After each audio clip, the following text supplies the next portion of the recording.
تو فرض کفایہ رولز کو جاننا، اور فرض عین کیا ہے؟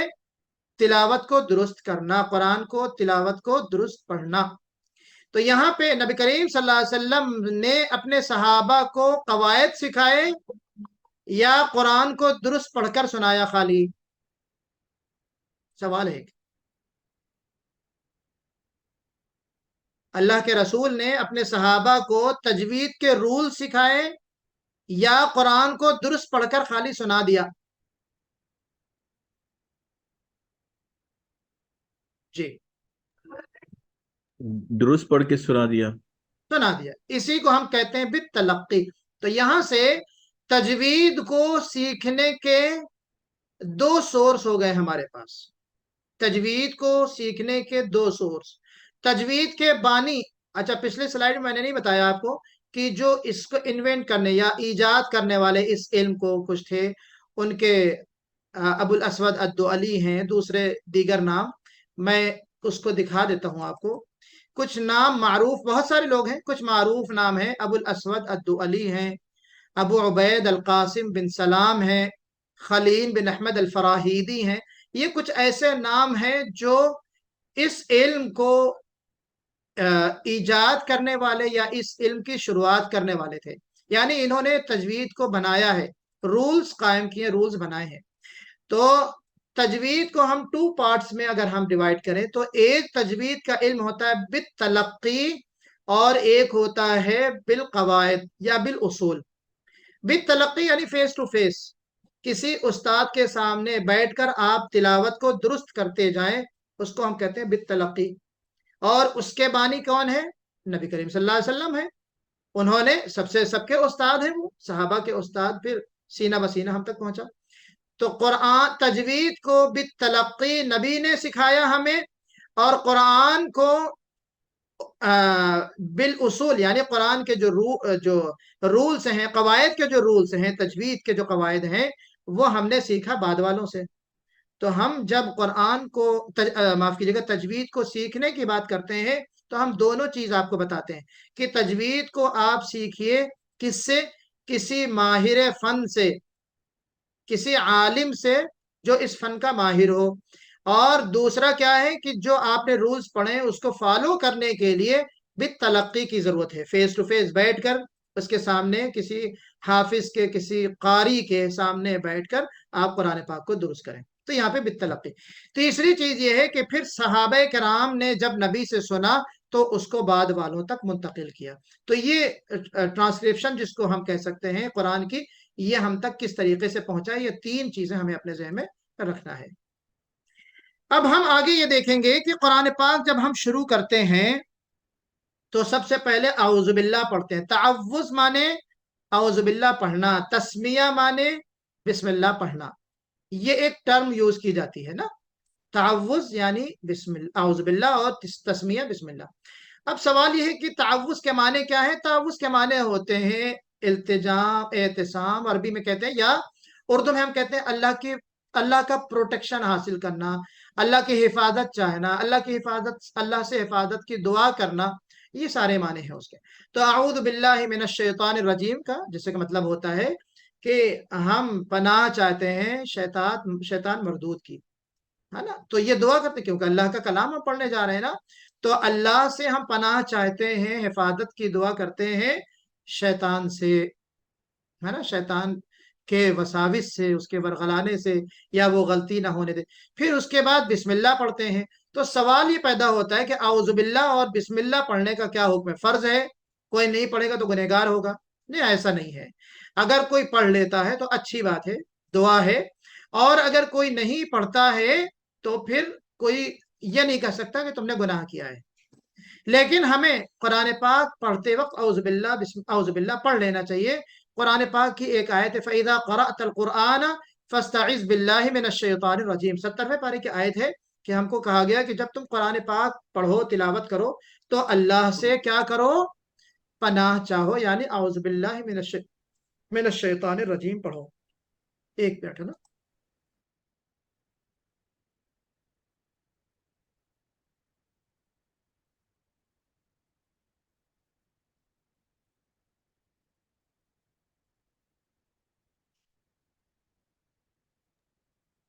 ٹھیک ہے نا؟ تو یہاں پہ جمہور یعنی جو سب سے زیادہ علماء کی جو ہے اہل فن کی رائے یہی ہے کہ یہ مستحب ہے، کوئی فرض اور واجب چیز نہیں ہے، پڑھ لینا چاہیے۔ البتہ یہ ہے کہ ہم تلاوت کر رہے ہیں، پڑھتے پڑھتے آپ فون آ گیا، بیچ میں کسی سے بول دیے، ہے نا، تو وہاں پہ تلاوت کے درمیان میں اگر آپ نے گفتگو کر لی تو وہاں پہ اعوذ باللہ پڑھنا ہمیں بہرحال ضروری اس معنی میں ہے کہ آداب میں سے ہے۔ وہاں پہ بھی فرض نہیں کہیں گے، اعوذ باللہ وہاں پہ خاص کر کے پڑھ لینا چاہیے تلاوت کرتے کرتے، اگر ہم بیچ میں بول دیں تو۔ کلیئر ہے؟ آگے ہم دیکھتے ہیں اسی طریقے سے کہ تعوذ و تسمیہ کے احکام میں کہتے ہیں بسملہ، بسملہ بھی کہتے ہیں، بسملہ یعنی بسم اللہ الرحمن الرحیم پڑھنا۔ قرآن پاک میں بھی بسم اللہ الرحمن الرحیم آیا ہوا ہے نا۔ ویسے تو بسم اللہ ایک رائے کے مطابق یہ ہے کہ ہر سورے کا ایک پارٹ ہے، ہر سورے کی ایک آیت ہے، کیا چیز؟ بسم اللہ الرحمن الرحیم۔ لیکن بعض علماء یہ کہتے ہیں، مفسرین کہتے ہیں کہ نہیں، پارٹ نہیں ہے، یہ خالی ایک دعا ہے جو ہر سورے کے شروع میں پڑھی گئی ہے، اور نبی کریم صلی اللہ علیہ وسلم نے اس کو قرآن کا حصہ نہیں بنایا ہے۔ تو بہرحال یہ دونوں چیزیں آتی ہیں، اس پہ کوئی ایسی چیز نہیں ہے کہ جس پہ بہت زیادہ ہم فوکس کریں۔ تو بسم اللہ الرحمن الرحیم ہم پڑھ لیتے ہیں، تو اس میں بہتر ہے، اچھی چیزیں پڑھنا چاہیے۔ اللہ کی مدد ہم چاہتے ہیں اس میں بھی، کہ شروع اللہ کے نام سے جو بڑا مہربان ہے، نہایت رحم والا ہے، وغیرہ وغیرہ۔ اب یہاں پہ ایک جو چیز ہے کہ جب سورے ختم ہونے کے بعد دوسری سورے ہم شروع کرتے ہیں تو وہاں پہ بسم اللہ کرنا ضروری ہے۔ کیوں؟ کیونکہ آپ کے بسم اللہ سے یہ پتا چلتا ہے کہ آپ نے ایک سورہ ختم کر لی ہے اور دوسری سورہ شروع ہو گئی۔ صحابہ کیسے سمجھتے تھے کہ اللہ کے رسول صلی اللہ علیہ وسلم نے جو ہمیں قرآن سنایا ہے تو یہ سورہ کب تک کنٹینیوس چل رہی ہے، اس کی کنٹینیو کب تک رہے گی؟ تو اللہ کے رسول صلی اللہ علیہ وسلم کیا کرتے تھے؟ بسم اللہ پڑھ لیتے تھے۔ کان لا يعرف فصل السورہ حتی ينزل علیہ بسم اللہ الرحمن الرحیم۔ جی، تو جو تلاوت ہوتی تھی، صحابہ کرام جو ہے کہ اللہ کے رسول کیسے سمجھتے تھے کہ بسم اللہ الرحمن الرحیم بھی حضرت جبرائیل علیہ السلام بیچ میں بتاتے تھے تو اللہ کے رسول سمجھ جاتے تھے کہ اب نئی سورہ شروع ہونے جا رہی ہے۔